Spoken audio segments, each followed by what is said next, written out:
Assalamualaikum warahmatullahi wabarakatuh. Waalaikumsalam warahmatullahi wabarakatuh.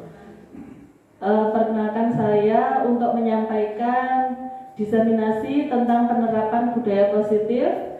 Saya Dita Ayulvin Eka Pratiwi, CGP Angkatan 11, kelas 11A, Kabupaten Blitar dari UPT SD Negeri Nggogodeso 2. Selamat datang Bapak Ibu Guru hebat di UPT SD Negeri Nggogodeso 2. Terima kasih sudah meluangkan waktunya untuk menghadiri undangan saya perihal diseminasi ini. Perkenalkan, selama pendidikan guru penggerak ini saya selalu dibimbing dan dibersamai oleh Bapak Ibu Guru hebat, yaitu Bapak Saiful Haki selaku fasilitator dan Ibu Endah Sriwinarti pengajar praktik. Bapak Ibu, untuk melemaskan otot tangan dan otot kaki biar kita lebih semangat lagi mengikuti kegiatan ini, saya mohon Bapak Ibu untuk berdiri.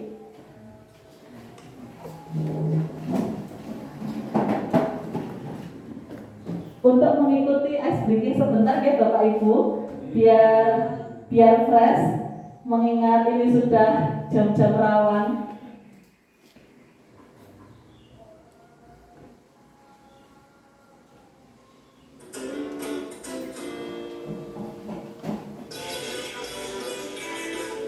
Monggo Bapak Ibu.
Bapak Ibu gimana tangannya, kakinya dan baunya sudah lemas ya? Sudah panas. Terima kasih. Selanjutnya kali ini pembahasan saya yaitu yang pertama tentang perubahan paradigma belajar yang kedua tentang disiplin positif, yang ketiga tentang keyakinan kelas, dan yang keempat motivasi perilaku manusia, yang kelima posisi kontrol, yang keenam kebutuhan dasar manusia, dan selanjutnya segitiga restitusi, dan yang terakhir adalah pengalaman dan pembelajaran sekaligus refleksi. Perubahan paradigma belajar. Perubahan paradigma teori kontrol atau teori pilihan, ilusi kontrol. Ilusi guru mengontrol murid. Ilusi bahwa kritik dapat membuat orang merasa bersalah, dapat menguatkan karakter. Selanjutnya, ilusi bahwa semua penguatan positif, efektif, dan bermanfaat. Ilusi bahwa orang dewasa memiliki hak untuk memaksa. Pembelajaran dengan paradigma baru. Pembelajaran dengan paradigma baru dirancang sesuai dengan prinsip pembelajaran yang berorientasi pada penguatan kompetensi dan pengembangan karakter yang sesuai dengan dimensi profil pelajar Pancasila, yaitu beriman dan bertakwa kepada Tuhan Yang Maha Esa, berakhlak mulia, mandiri, bergotong royong, berkebinekaan global, bernalar kritis dan kreatif. Perubahan paradigma, stimulus respon teori kontrol atau teori pilihan. Siapa sesungguhnya yang memiliki kontrol? Stimulus respon. Kita mencoba mengubah orang agar berpandangan sama dengan kita. Teori kontrol atau pilihan, kita berusaha memahami pandangan orang lain tentang dunia. Stimulus respon perilaku buruk dilihat sebagai suatu kesalahan. Teori kontrol, semua perilaku memiliki tujuan. Stimulus respon, orang lain bisa mengontrol saya. Teori kontrol, hanya Anda yang bisa mengontrol diri Anda. Stimulus respon, saya bisa mengontrol orang lain. Teori kontrol, Anda bisa mengontrol orang lain. Stimulus respon memaksa, ada pada saat bujukan gagal. Teori kontrol, kolaborasi dan konsensus menciptakan pilihan-pilihan baru. Stimulus respon, model berpikir menang atau kalah. Teori kontrol, model berpikir menang-menang. Teori kontrol, Anda bisa mengontrol orang lain, hanya Anda yang bisa mengontrol diri Anda sendiri. Semua perilaku memiliki tujuan menurut teori motivasi, yaitu untuk menghindari hukuman, untuk mendapatkan imbalan, dan untuk menghargai diri sendiri. Model berpikir menang-menang, kolaborasi dan konsensus menciptakan pilihan-pilihan baru. Kebutuhan kita berbeda, kita berusaha memahami pandangan orang lain tentang dunia. Setiap orang memiliki gambaran yang berbeda. Di sekolah itu semuanya mempunyai budaya positif yang bermacam-macam, baik itu yang masih berkembang, merintis atau mempertahankan. Latar belakang budaya positif. Adapun latar belakang adanya budaya positif ini sesuai dengan filosofi dari Ki Hajar Dewantara yang mengumpamakan sekolah sebagai sebuah ladang tempat persemaian bibit-bibit agar bibit bisa berkembang dengan maksimal. Maka petani dapat memperbaiki kondisi tanah, memelihara bibit tanaman, memberikan pupuk dan air, membasmi ulat-ulat atau jamur yang mengganggu bibit tanaman tersebut. Jadi sekolah itu kita ibaratkan sebagai ladang. Siswa ibaratnya adalah sebuah tanaman, sedangkan kita adalah guru sebagai petaninya. Bahkan kitalah yang dapat menentukan siswa kita itu seperti apa. Walaupun bibitnya unggul, tetapi kalau tidak memberikan perlakuan yang baik, tidak memberi pupuk, air yang cukup, maka hasilnya tidak akan sesuai dengan harapan walaupun bibitnya unggul. Jadi tugas kita sebagai guru mendidik agar siswa tumbuh berkembang sesuai dengan harapan kita. Jadi anak itu kalau memang dasarnya pintar, kita biasanya berpikir kalau anak itu memang dasarnya pintar pasti akan pintar. Ternyata itu salah Bapak Ibu. Ternyata kalau memang dasarnya pintar tidak diasah pun juga hasilnya tidak akan maksimal. Dari anak yang tidak bisa itu tadi juga bisa menjadi anak yang pintar, anak yang hebat kalau kita dapat menuntun mereka sesuai dengan kodratnya. Makna budaya positif. Disiplin berasal dari bahasa Latin disciplina yang artinya belajar. Disiplin diri mendorong orang untuk belajar, kontrol diri dengan menggali potensi agar mencapai tujuan mulia, yaitu sesuatu atau menjadi seseorang yang kita inginkan berdasarkan nilai-nilai yang dihargai. Nilai-nilai tersebut disebut dengan nilai kebajikan yang universal. Nilai-nilai kebajikan universal disepakati bersama lepas dari suku, bangsa, agama, bahasa maupun latar belakangnya. Monggo Kak Rusli, selamat datang.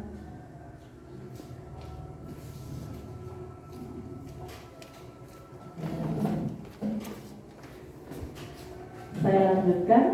Nilai-nilai ini merupakan payung besar dari sikap dan perilaku kita, atau nilai-nilai ini merupakan fondasi kita untuk berperilaku.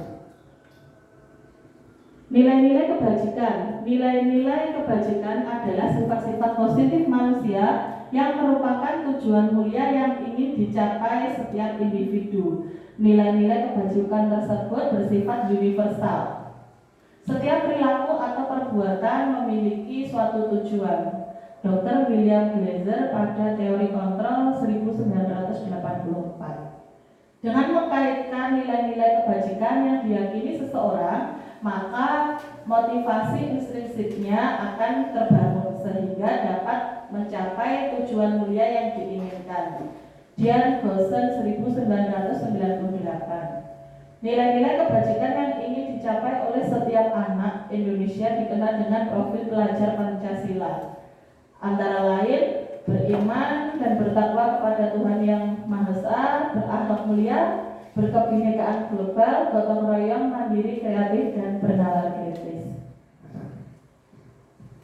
Pembentukan keyakinan sekolah atau kelas kita di tahun lalu, mulai dari tahun lalu ya, kita kayak remang-remang mendengar kata-kata pembentukan keyakinan kelas atau sekolah, karena tahun kemarin Bu Siva sudah lulus guru penggerak, jadi ketika itu saya mendapatkan beberapa ilmu sebelum saya masuk di pendidikan ini, sedikit mengenal tentang keyakinan kelas atau keyakinan sekolah. Keyakinan kelas bersifat lebih abstrak daripada peraturan yang lebih rinci dan konkret. Kedua, keyakinan kelas berupa pernyataan-pernyataan universal. Pernyataan keyakinan kelas senantiasa dibuat dalam bentuk positif. Keyakinan kelas hendaknya tidak terlalu banyak sehingga mudah diingat dan dipahami oleh semua warga kelas. Keyakinan kelas sebaiknya sesuatu yang dapat diterapkan di lingkungan tersebut. Semua warga kelas hendaknya ikut berkontribusi dalam pembuatan keyakinan kelas lewat kegiatan curah pendapat. Bersedia meninjau kembali keyakinan kelas dari waktu ke waktu. Dari Bapak Ibu semuanya mungkin sudah ada yang melakukan pembentukan keyakinan kelas masing-masing ya? Sudah, apa ada yang belum? Mungkin Mbak Inga belum karena masih baru juga ya. Mari kita simak Mbak Inga bagaimana cara kita melaksanakan keyakinan kelas. Peraturan versus keyakinan kelas. Jadi peraturan dan keyakinan kelas itu sangat berbeda sekali. Peraturan merupakan tatanan berasal dari luar diri individu, bersifat memaksa sesuatu yang harus ditaati. Sedangkan keyakinan merupakan kepercayaan, kepastian serta ketentuan mengacu diri dari dalam individu kepercayaan yang sungguh-sungguh dipegang, nilai-nilai apa yang diyakini. Jadi kalau peraturan itu sifatnya kaku ya Bapak Ibu. Waktu dulu itu kita pernah melihat, itu masih terpajang juga ternyata di kelas saya. Itu papan lama ya, tata tertib siswa, ada banyak poin-poinnya. Itu kadang kalau saya melihat sendiri kok rasa-rasa ya membaca. Dan sifatnya sangat kaku. Tidak boleh memakai ini, harus ini, kayak gitu. Tanpa siswa tahu apa alasannya dibuat peraturan seperti itu. Beda lagi kalau dengan keyakinan kelas. Lanjut Bu Miftah. Prosedur membuat keyakinan kelas mungkin nanti bisa membantu Bapak Ibu untuk menerapkan keyakinan kelas di kelasnya masing-masing. Mempersilahkan warga sekolah atau murid-murid di sekolah atau kelas untuk bercurah pendapat tentang peraturan yang perlu disepakati di kelas atau di sekolah. Mencatat semua masukan-masukan pada murid di papan tulis ataupun kertas besar, bisa kertas poster, kertas plano, di mana semua anggota kelas bisa melihat hasil curah pendapat. Susunlah keyakinan kelas sesuai dengan prosedur pembentukan keyakinan sekolah atau kelas. Gantilah kalimat-kalimat dengan bentuk negatif menjadi positif. Tinjau kembali daftar curah pendapat yang sudah dicatat. Pernyataan yang ditulis di sana masih banyak yang berupa peraturan-peraturan. Selanjutnya, mengajak murid untuk menemukan nilai kebajikan atau keyakinan yang dituju dari peraturan tersebut. Setelah keyakinan kelas selesai dibuat, maka semua warga kelas dipersilahkan meninjau ulang dan menyetujui dengan menandatangani keyakinan sekolah atau kelas tersebut, termasuk guru dan semua warga atau murid. Keyakinan sekolah atau kelas selanjutnya bisa diletakkan di dinding kelas di tempat yang mudah dilihat semua warga kelas. Mungkin seperti saya guru kelas fase A, dan murid saya itu banyak sekali yang belum bisa membaca atau menandatangani seperti itu. Kan murid SD itu masih yang kelas rendah umumnya itu belum bisa tanda tangan. Kemarin saya mencoba dengan stempel, jadi jempolnya anak-anak itu saya klik di stempel lalu menempelkan di kertas yang sudah saya sediakan. Ini adalah contoh penerapan pembuatan keyakinan kelas yang sudah saya lakukan. Monggo bisa dilihat.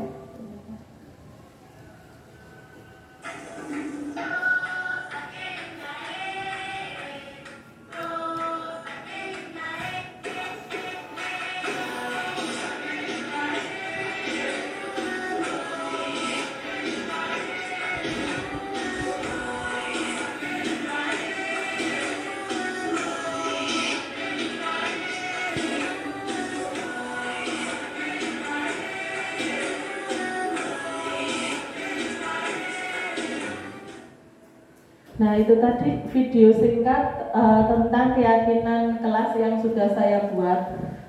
Sesuai prosedur tadi, saya awalnya memberikan pertanyaan memantik, pengen seperti apa sih kelas kita itu sebenarnya? Lebih suka kelas yang rame atau kelas yang tenang, kelas bersih atau kotor? Dan di kelas saya itu masih banyak juga anak-anak yang terlambat. Jadi kalau misalkan saya besok nggak boleh terlambat, harus datang tepat waktu. Ya gitu kan, itu namanya memaksa ya Bapak Ibu. Kita tidak boleh memaksa anak, tapi lebih menuntun anak. Kenapa? Kita bisa mendekati dengan nanti kita akan berbicara tentang restitusi juga. Mungkin ada yang ditanyakan tentang pembuatan keyakinan kelas ini dari Bapak Ibu. Oh Pak Andi, ya boleh.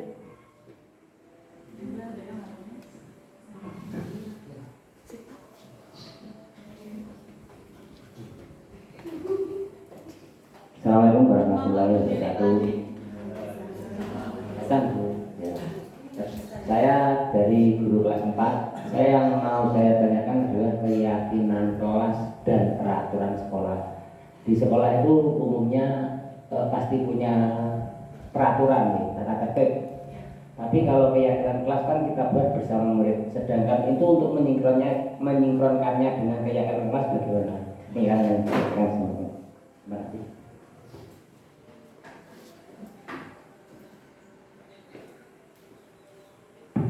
Terima kasih atas pertanyaan dari Pak Andi, bagaimana menyingkronkan antara peraturan sekolah dan peraturan di kelas. Peraturan sekolah itu tentunya tidak dibuat dengan satu orang, tetapi bersama warga sekolah. Nantinya kita akan bisa berkolaborasi menentukan keyakinan apa saja yang bisa kita tuliskan atau menjadi peraturan sekolah tersebut. Dengan tombel ya Bu Siva, nanti akan dipimpin oleh Bu Siva atau Bunda Ayu. Nantinya kita akan kemarin dijadwalkan untuk menyusun keyakinan sekolah. Selama ini kan kita menyusunnya hanya terbatas dengan pengetahuan yang kita miliki saja, belum tahu prosedurnya seperti apa. Dan menurut saya dari keyakinan sekolah itu tadi dibentuk dengan warga sekolah dan disepakati bersama. Sedangkan dari peraturan sekolah itu nanti kita dapat mengimplementasikan peraturan mana yang dibuat di kelas. Mungkin dari situ kita dapat menyingkronkan antara peraturan sekolah dan peraturan kelas yang dimiliki di kelas masing-masing. Dan tentunya di kelas masing-masing itu tadi punya karakteristik yang berbeda-beda sesuai dengan tingkatannya. Kelas 1 sama kelas 6 itu tentu tidak sama ya Bapak Ibu ya. Jadi kita lihat kondisinya di kelas itu seperti apa, di kelas yang kita ampu dan kelas rendah dan kelas tinggi itu berbeda karakter dan kondisinya. Saya lanjutkan. Keyakinan kelas 1 yang sudah saya buat kemarin ada beberapa. Berdoa sebelum dan sesudah pelajaran, belajar dengan semangat, membawa buku pelajaran yang sesuai jadwal, datang tepat waktu, jujur dan peduli, menjaga kebersihan, sopan dan santun, saling menolong teman, saling menghargai, berpakaian rapi. Ini saya susun bersama anak-anak dengan ide-idenya mereka sendiri. Saya pancing dengan gambar-gambar yang menarik sehingga mudah sekali untuk diingat. Dan saya rasa keyakinan kelas ini umum munculnya terjadi di kelas 1. Seperti kemarin tidak membawa buku pelajaran sesuai jadwal, berarti dia melanggar keyakinan kelas yang bunyinya membawa buku pelajaran sesuai jadwal. Di kelas 1 itu sangat banyak sekali yang tidak membawa buku sesuai dengan jadwal. Kalau tidak gitu, semua jadwal itu dibawa semua, jadi tasnya itu sangat penuh. Ketika mau menulis bukunya sing endi seperti itu. Lanjut, Bu. Motivasi perilaku manusia. Motivasi yaitu dorongan pada diri seseorang dilakukan secara sadar atau tidak untuk melakukan tindakan dengan tujuan tertentu. Menghindari ketidaknyamanan dan hukuman. Peserta didik menerapkan disiplin karena takut akan hukuman. Hal tersebut termasuk motivasi ekstrinsik. Rata-rata murid kita itu kadang benar menghindari ketidaknyamanan dan hukuman. Dia mau melaksanakan karena terpaksa, karena takut untuk dihukum. Nah itu sifatnya nanti sementara, tidak dipakai seterusnya. Biasanya seperti itu Bapak Ibu. Mendapatkan hadiah atau penghargaan dari orang lain. Nah ini hati-hati juga Bapak Ibu yang pernah atau masih melakukan. Nanti yang selesai 100 dapat hadiah mobil. Nah. Peserta didik menerapkan disiplin diri karena ingin mendapatkan hadiah atau penghargaan. Hal tersebut termasuk motivasi ekstrinsik. Menghargai nilai kebajikan diri sendiri. Peserta didik menerapkan disiplin diri karena sadar akan nilai kebajikan dirinya. Hal tersebut termasuk motivasi intrinsik yang berasal dari dalam hatinya sendiri, dari dirinya sendiri. Nah, saya dulu juga juga gitu bapakku, biar anak-anak itu cepat selesai. Nanti yang selesai duluan saya beri permen 1. Ternyata itu tidak boleh dan efeknya itu juga ternyata luar biasa. Nanti kita pelajari di selanjutnya. Konsep disiplin dengan identitas gagal.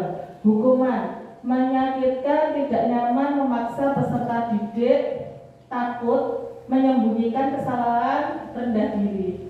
Penghargaan. Nah ini penghargaan tidak efektif untuk siswa, merusak hubungan, mematikan kreativitas, menghukum dan sistem ranking, merampas hak menghargai dirinya.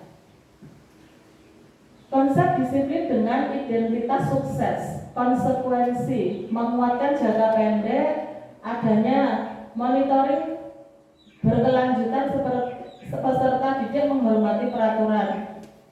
Restitusi, peserta didik bertanggung jawab pada perilakunya, fokus pada memecahkan masalah jangka panjang, menghormati diri dan orang lain, peserta didik bersemangat memperbaiki kesalahan serta memegang kontrol atas dirinya.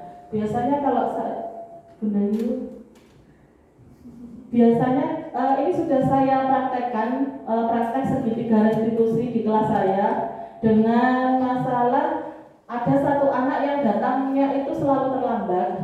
Yang kedua, tidak membawa buku pelajaran sesuai dengan jadwal pelajaran. Kalau kita menggunakan restitusi ini, menurut saya itu sangat efektif sekali dan penguatannya itu jangka panjang. Karena di segitiga restitusi itu ada beberapa tahapan, ada 3 tahapan yang harus kita lakukan, mulai dari menggali kesalahan anak dengan dia menyadari apa sebenarnya kesalahan yang dilakukannya. Kalau hukuman itu sangat menyakitkan dan bahkan bisa membuat mentalnya anak itu menjadi down. Misalnya dengan menunjuk anak, kamu itu sudah dibilangin ibu kok tidak nurut, itu ternyata juga salah bapak ibu. Kadang kita itu gemes ya melihat anak-anak itu kadang sulit untuk didisiplinkan. Tidak terasa kita melakukan kesalahan dengan memberikan hukuman. Nanti kalau misalnya tidak datang tepat waktu, kalian harus menyiram tanaman. Ternyata seperti itu memang tidak bagus dan efeknya juga berdampak sekali. Salah satunya membuat mental anak itu menjadi down. Kalau kita melakukan restitusi itu memang penguatannya jangka panjang juga dan akan dipakai selalu ingat dengan apa yang sudah dia lakukan. Tapi memang di sini ketika kita melakukan restitusi itu benar-benar menurut saya agak ngoyo sedikit, menggali satu-satu, mendekati. Kita tidak boleh sebagai penghukum anak, tetapi kita sebagai manajer yang ideal untuk membantu masalah anak tentang peraturan yang dilanggarnya. Boleh tidak guru menghukum siswa karena suatu kesalahan dan apa alasannya? Monggo Bapak Ibu mungkin ada yang mau menjawab, boleh apa tidak guru itu menghukum karena suatu kesalahan dan alasannya apa? Monggo. Sifat Bungai. Oke, belum ada, kita lanjut. Guru tugasnya itu menuntun siswa, tidak dianjurkan untuk menghukum siswa. Namun sebagai ganti hukuman, guru bisa menerapkan konsekuensi yang telah dibuat peserta didik dan disepakati bersama, atau bisa juga dengan menerapkan restitusi. Yang awal tadi kita bisa menerapkan kesepakatan kelas yang disepakati bersama. Jadi kita itu tidak boleh menghukum siswa, kita hanya menuntun siswa untuk menjadi lebih baik dengan berpegangan pada segitiga restitusi. Perbedaan hukuman dan konsekuensi. Hukuman sesuatu yang menyakitkan harus terjadi, membuat anak sakit, bisa hati, bisa fisik. Saya itu masih ingat Bapak Ibu ketika SD dulu saya karena tidak mengerjakan PR dihukum sama guru saya seperti ini. Lah, saya sampai ingat sampai sekarang itu kalau ingat saya kayak agak mangkel gitu, dulu kenapa guruku jahat sekali. Ya sudah, nanti saya jadi guru, nanti kalau ada murid nakal tak seperti itu. Dulu pernah punya pikiran seperti itu Bapak Ibu guru. Dan kita tentunya sebagai pendidik, kita itu tidak boleh memberikan bekas luka di hati murid yang nantinya akan dikenang sepanjang hayatnya dia. Anak pembenci di kedisiplinan mendorong anak menyakiti diri sendiri, konsep diri yang buruk, akan belajar untuk menyembunyikan kesalahan, marah, rasa bersalah, dipermalukan, merasa tak dihargai. Saya punya murid di kelas 1 ini yang ketika dia melakukan kesalahan cenderung menyakiti diri sendiri dengan bergulung-gulung dan membuang semua peralatan tulisnya dan rambutnya itu diuyak Bapak Ibu. Nah itu nanti akan saya tindak lanjuti juga pelan-pelan untuk menerapkan segitiga restitusi. Selanjutnya, stimulus dan tanggapan mendorong anak agar mudah menyesuaikan diri, konsep diri yang baik. Anak belajar untuk memenuhi peraturan, kehilangan hak, dibuat tidak nyaman, diasingkan untuk sementara. Itu konsekuensi. 5. Posisi kontrol. Penghukum membuat rasa bersalah sebagai teman, pemantau, dan manajer. Kira-kira mana ya Bapak Ibu guru yang efektif itu? Bu Siva, maaf, Bu Siva mungkin sudah tahu jawabannya. Mungkin yang lain, bolehkah kita sebagai penghukum? Nah, pembuat rasa bersalah sebagai teman. Nah, sebagai teman kadang kita itu memposisikan diri kita itu sebagai teman agar dia itu mau bercerita dan berbagi kayak curhat gitu loh Bapak Ibu. Ternyata itu juga bukan posisi yang ideal Bapak Ibu. Adakah yang masih memposisikan sebagai teman atau pemantau juga? Saya itu pernah memposisikan diri sebagai pembuat rasa bersalah dan sebagai teman. Itu ternyata juga ada negatif dan positifnya. Setelah saya mempelajari 5 posisi kontrol ini, ternyata yang ideal itu adalah sebagai manajer. Apa itu penghukum, pembuat rasa bersalah, teman, pemantau, atau manajer? Kita akan pelajari di slide berikutnya. Penghukum. Seorang penghukum bisa menggunakan hukuman fisik maupun verbal.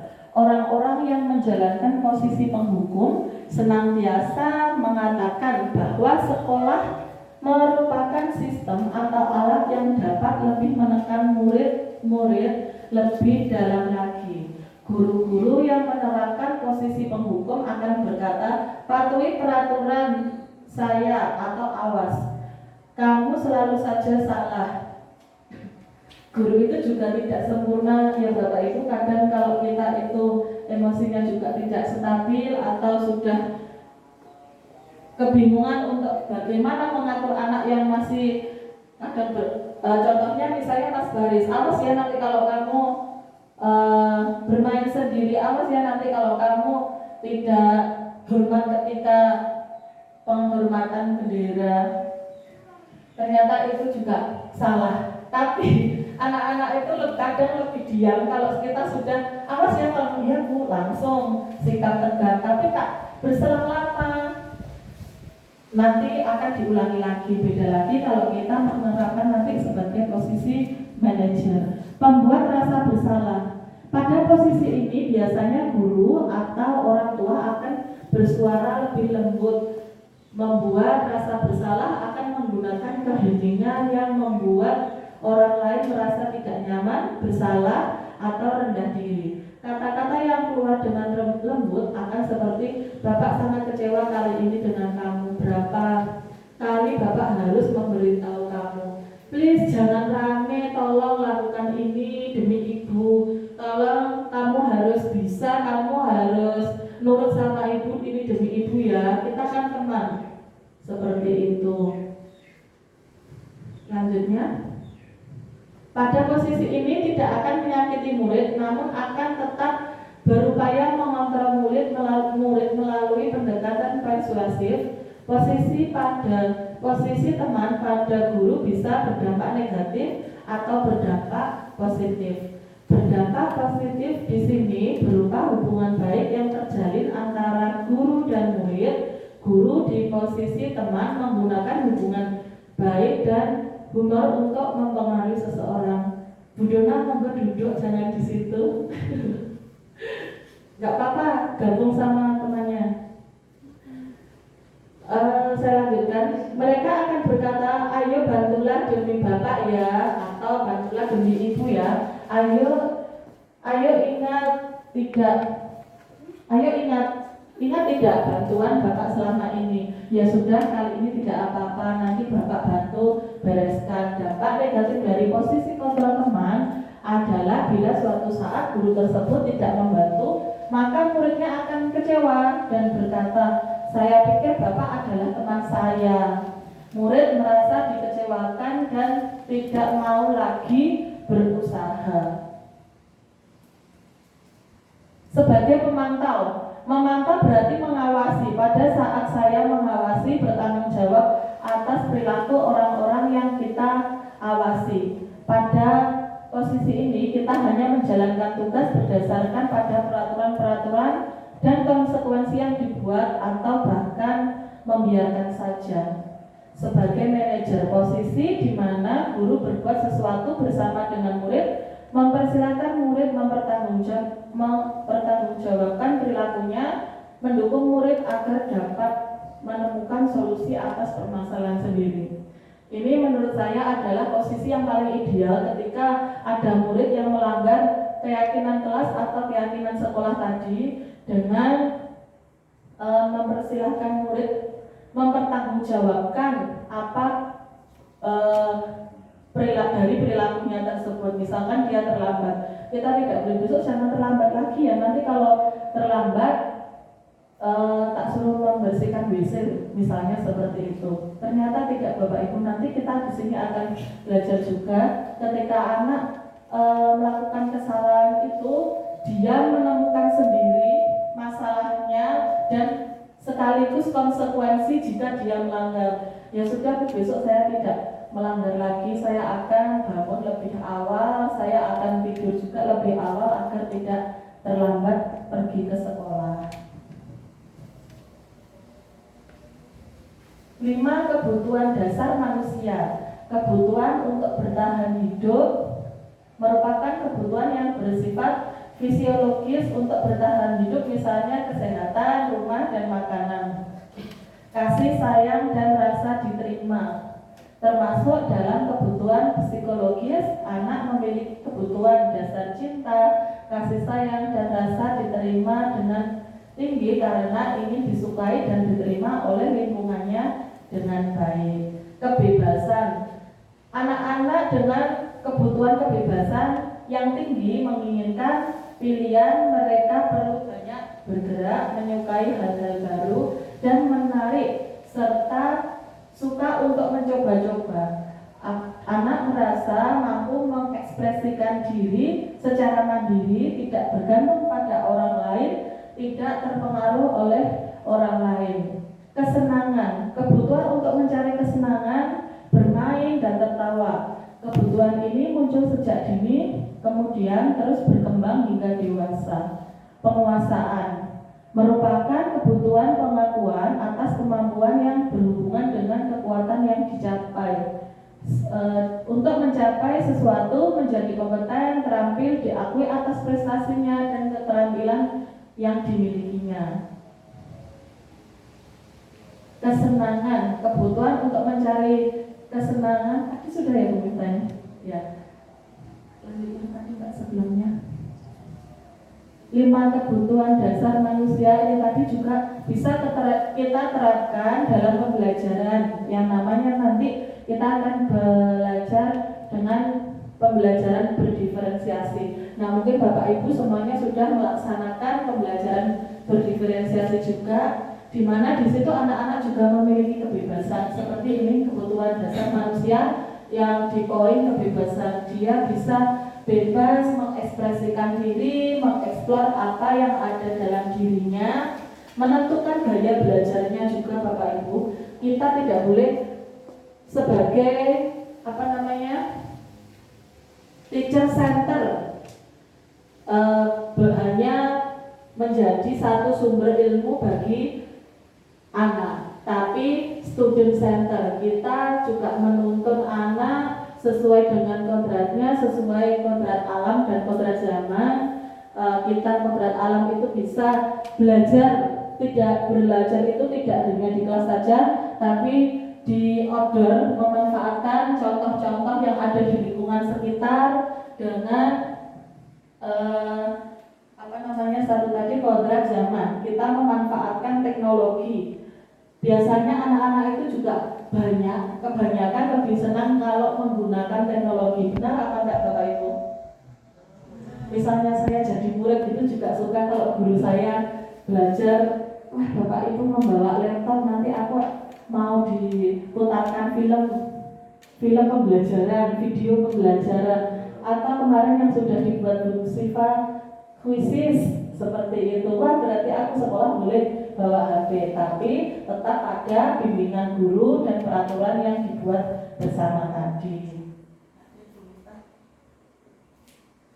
Nah, tadi saya sudah sedikit menyinggung tentang restitusi. Restitusi adalah proses menciptakan kondisi bagi murid untuk memperbaiki kesalahan mereka sehingga mereka bisa kembali pada kelompok mereka dengan karakter yang kuat. Gosen 2004. Restitusi juga adalah suatu proses kolaboratif yang mengajarkan murid untuk mencari solusi dari masalahnya. Jadi murid itu sendiri yang akan mencari solusi dari masalahnya, bukan kita yang mencarikan solusi. Kita hanya sebagai fasilitator saja, mengarahkan murid untuk mencari solusi dari masalahnya dan membantu murid berpikir tentang orang seperti apa yang mereka inginkan. Jadi kita bisa mengarahkan pembicaraan atau wawancara kita.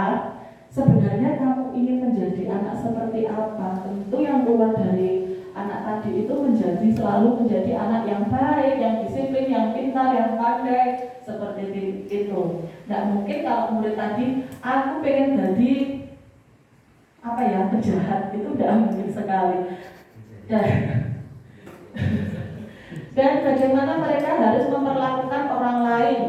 Johnston Gosen 1994. Ciri-ciri restitusi. Restitusi bukan untuk menebus kesalahan, namun untuk belajar dari kesalahan. Restitusi memperbaiki hubungan. Restitusi adalah tawaran bukan paksaan. Restitusi menuntun untuk melihat ke dalam diri. Restitusi mencari kebutuhan dasar untuk mendasari tindakan. Restitusi diri adalah cara yang paling baik. Restitusi fokus pada karakter, bukan tindakan. Jadi kita fokusnya ke karakter anak, bukan dari tindakan yang kita lakukan. Restitusi itu menguatkan. Restitusi fokus pada solusi dari permasalahan yang dia buat sendiri. Restitusi mengembalikan murid yang berbuat salah pada kelompoknya, tidak menjadikan anak setelah melakukan kesalahan dia kita buat minder dan kembali ke kelompoknya. Itu sangat salah. Kadang ada wali murid, Bu, anakku dulu aktif loh Bu di kelas 1 sampai kelas 3, ini kok di kelas 4 anak saya jadi seperti ini. Mungkin dia pernah mengalami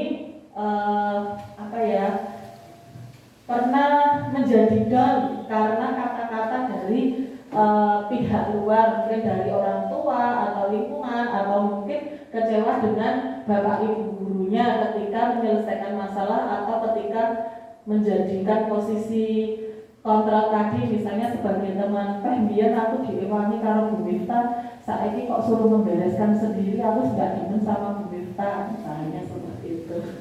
Monggo lanjut. Nah, di restitusi ini ada 3 tahapan yang kita lalui, mulai dari menstabilkan identitas, validasi tindakan yang salah, dan menanyakan keyakinan. Pada menstabilkan identitas, setiap orang pasti pernah melakukan kesalahan.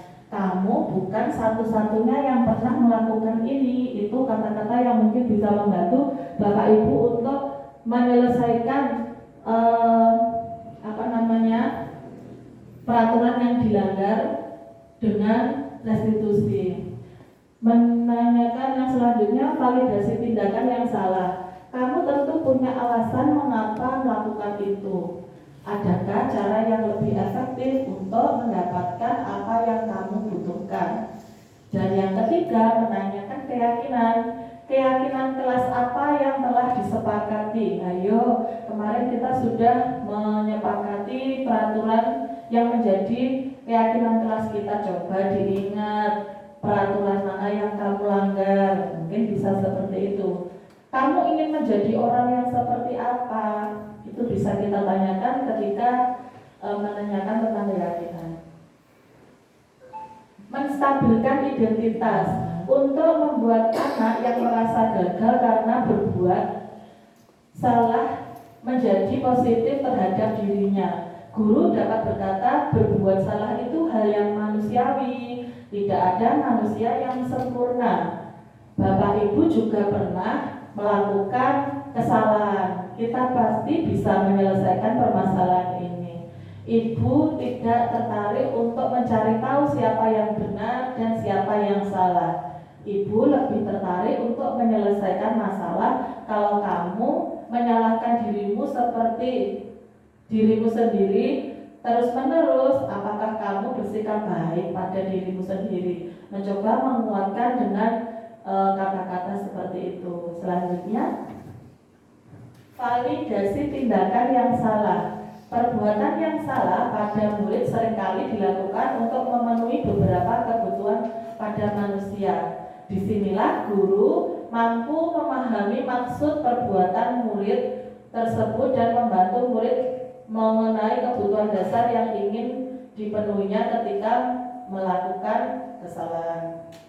Guru dapat berkata, kamu bisa saja melakukan hal yang lebih buruk, tetapi kamu tidak melakukannya kan? Kamu pasti punya alasan mengapa kamu melakukannya. Apa yang penting bagi kamu? Kamu boleh tetap berusaha menjaga sikap itu, tapi tambahkan sikap yang lain. Apakah kamu bisa melakukan hal yang lebih baik besok lagi? Menanyakan keyakinan kelas. Anak melihat kesalahannya dihubungkan dengan norma sosial dan nilai-nilai yang mendasari manusia berinteraksi dengan orang lain. Guru dapat berkata, apa nilai yang kita percayai di kelas atau sekolah kita? Nilai-nilai universal apa yang telah kita sepakati? Kelas yang ideal itu seperti apa? Kamu ingin menjadi anak seperti apa? Dan selanjutnya, apa yang kamu rasakan ketika kamu melakukan itu?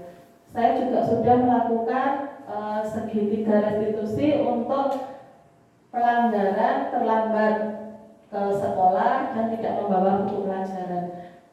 Ada videonya. Coba. Assalamualaikum Kak. Selamat pagi.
Nah, itu kasus yang pernah saya pecahkan bersama Inara, murid saya kelas 1, tentang tidak membawa buku pelajaran, mata pelajaran pada saat pelajaran seni rupa. Dan di situ tampak sekali Inara tidak merasa takut ya Bapak Ibu kalau kita memecahkan masalah dengan segitiga restitusi. Saya kemarin juga pernah melaksanakan segitiga restitusi di kelas yang lain, di kelas 3. Saya panggil itu anaknya takut sekali sampai bajunya yang ujung kebetulan pas keluar dikucek-kucek sampai lusut Bapak Ibu. Mungkin dia takut, saya sampai bilang gini, Hafiz jangan takut, Bu Dita enggak mau marahi kamu. Mungkin dulu waktu saya menjadi wali kelasnya pernah melakukan kesalahan dengan menghukum anak ketika melakukan kesalahan. Dan alhamdulillah setelah saya mengikuti program pendidikan guru penggerak ini, saya diajarkan bagaimana caranya untuk memecahkan masalah anak bersama dan anak mencari solusi sendiri atas masalah yang dia punya. Mungkin dari Bapak Ibu ada pertanyaan, ada tambahan, mungkin ada yang kurang juga. Saya kemarin tag-nya juga langsung sekali dan ini tidak saya buat asli cap Dita. Moga Bapak Ibu yang mau menanggapi.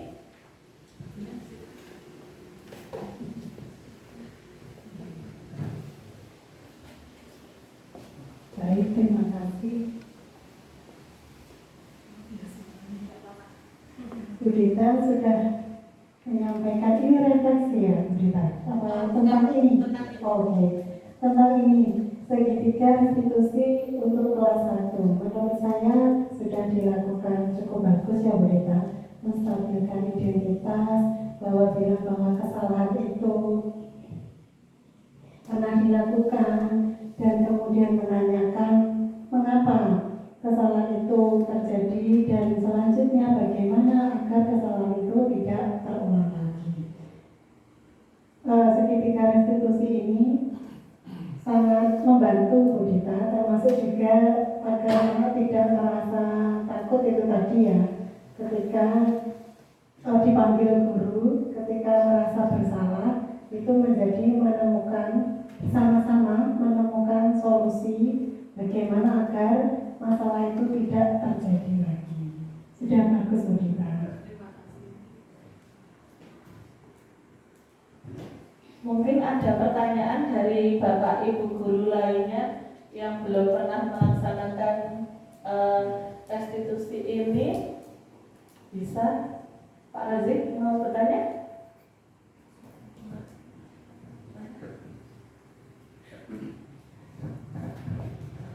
Assalamualaikum warahmatullahi wabarakatuh.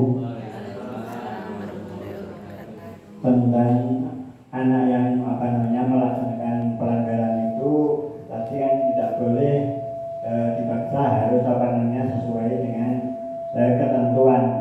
Tapi dari ketentuan kelas itu anak-anak itu ada yang masuk nabrak biasanya, tapi tidak mau hasil keputusan kelas itu dia tidak mau melaksanakan. Itu bagaimana penyelesaiannya?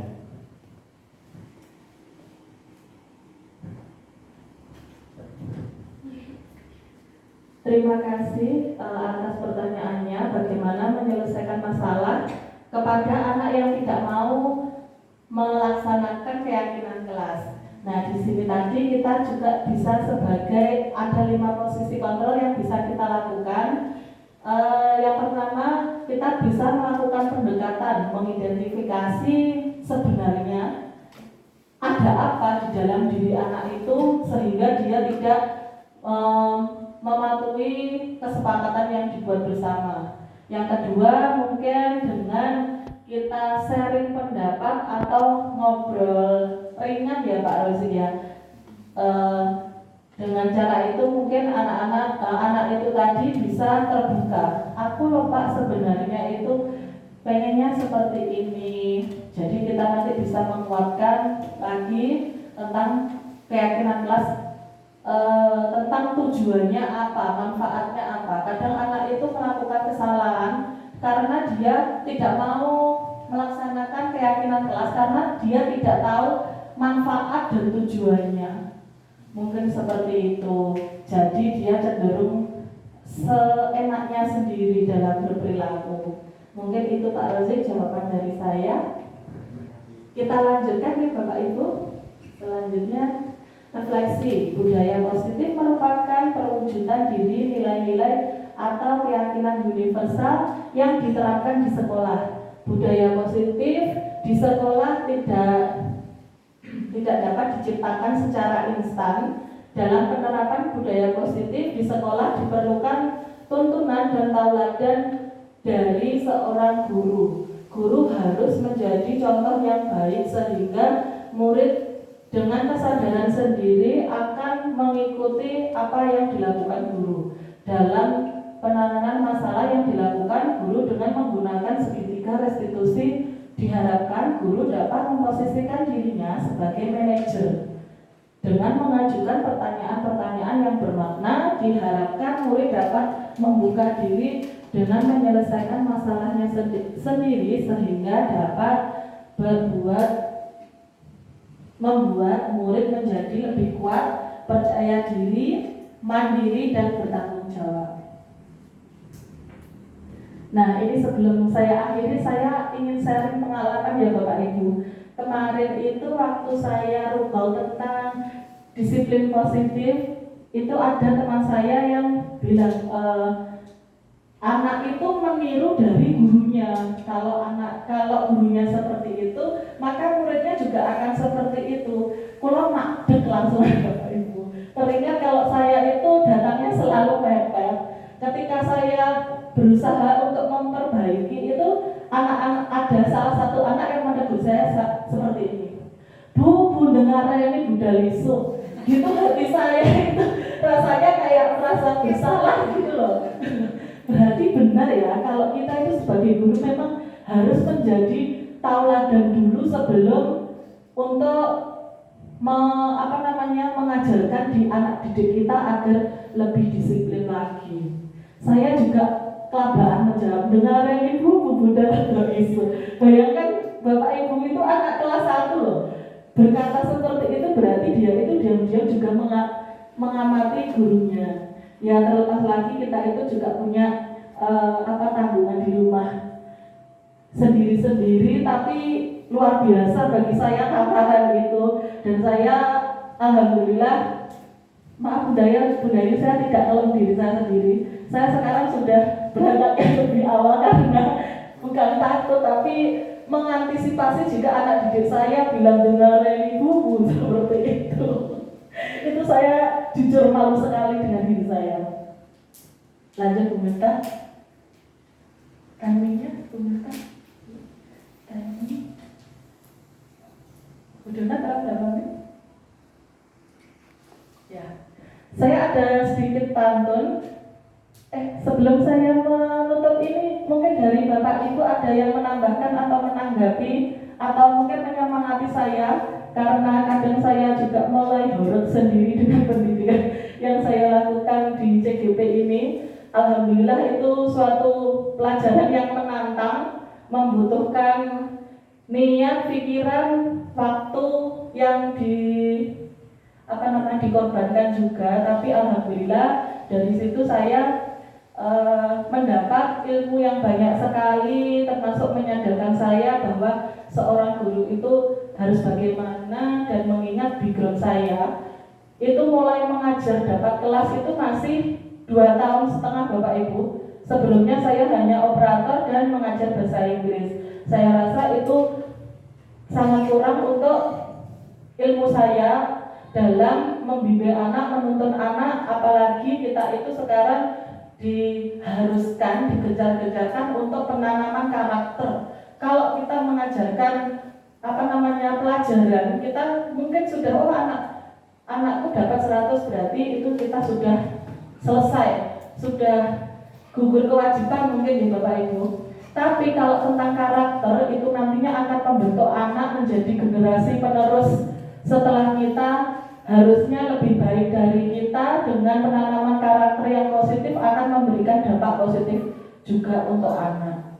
Mungkin ada tambahan atau motivasi buat saya dari teman-teman atau dari Bu Kepala Sekolah? Monggo teman-teman ada ya teman-teman.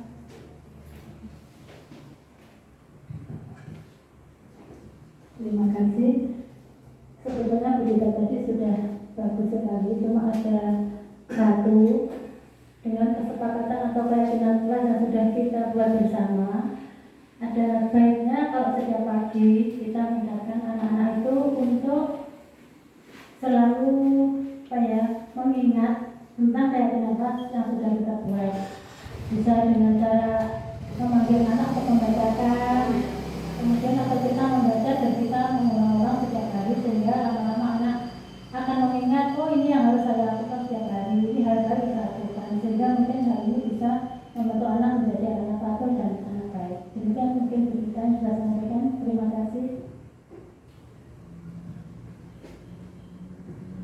Terima kasih Bu Mai atas masukannya. Itu juga bisa menjadi metode kita untuk memberikan pengajaran kepada anak dengan membaca keyakinan kelas, mengingat kembali, mengulang kembali keyakinan kelas yang telah dibuat. Dan tak lupa keyakinan kelas itu dibuat untuk dilakukan. Jangan sampai anak kita hafal tapi tidak mau untuk melakukan. Jadi guru juga berperan sebagai menuntun anak untuk menjadi lebih baik. Seperti itu. Terima kasih Bu Mai. Monggo Bapak Ibu guru yang lain. Saya izin menambah sedikit. Untuk keyakinan kelas sebelumnya Bu Dita nanti bisa ditambah nilai-nilai kebajikan universal yang harus diyakini sebelum membuat keyakinan kelas. Jadi saya yakin kalau saya jujur itu saya nanti begini, kalau saya rajin itu saya nanti begitu, kalau saya patuh taat itu saya begitu. Sehingga ketika sebelum menuju ke keyakinan kelas, nilai-nilai itu harus diperkenalkan terlebih dahulu, disiplin. Itu banyak sekali ya nilai kebajikan universal. Mungkin bisa juga dipajang misalnya sambil diingatkan di pembiasaan pagi misalnya, seperti itu. Terima kasih.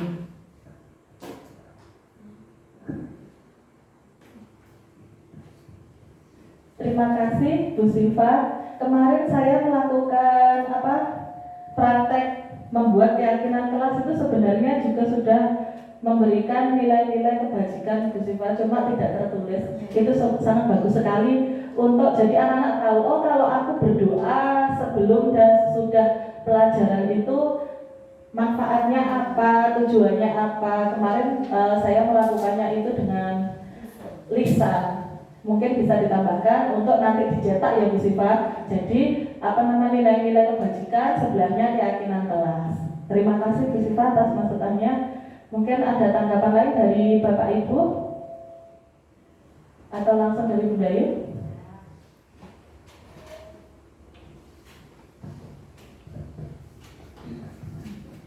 Terima kasih Bu Dita atas kesempatan yang diberikan.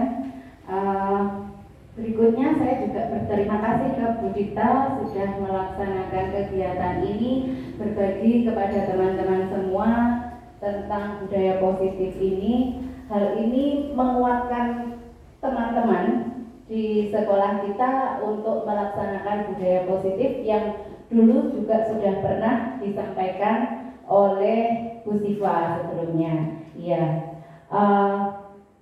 Selain kepada Bu Dita, saya juga berterima kasih kepada Bapak Ibu guru yang hadir di sini telah menyimak kegiatan ini, dan semoga ini nanti berdampak kepada sekolah kita, membuat kegiatan pembelajaran di sekolah kita lebih baik dan lebih baik lagi.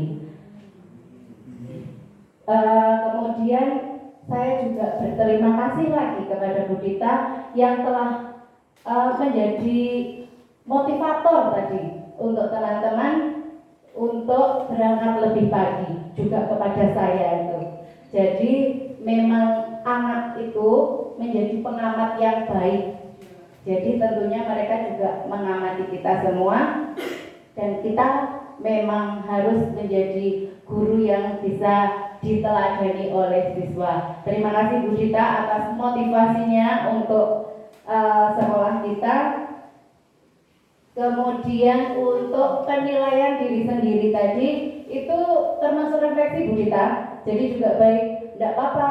Saya panjenengan tadi menyampaikan saya kok ngelem diri saya sendiri. Tidak apa-apa, itu termasuk refleksi diri. Jadi memang kita perlu untuk melakukan penilaian terhadap diri kita sendiri. Tidak hanya hal yang baik, tapi juga hal yang kurang baik. Dan nanti itu akan membuat diri kita menjadi lebih dan lebih lagi. Terima kasih, itu yang dapat saya sampaikan. Terima kasih Bu Dita.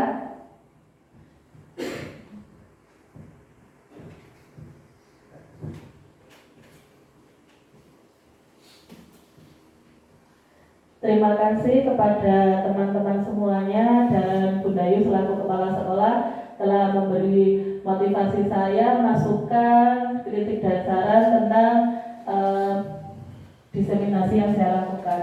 Sebelum saya menutup acara ini, saya punya sebuah pantun Bapak Ibu. Bakso panas meletup-letup, dicuri banyak pasti dihukum. Sebelum pembicaraan ini saya tutup. Akhir kata, wassalamualaikum warahmatullahi wabarakatuh. Terima kasih Bapak Ibu semuanya.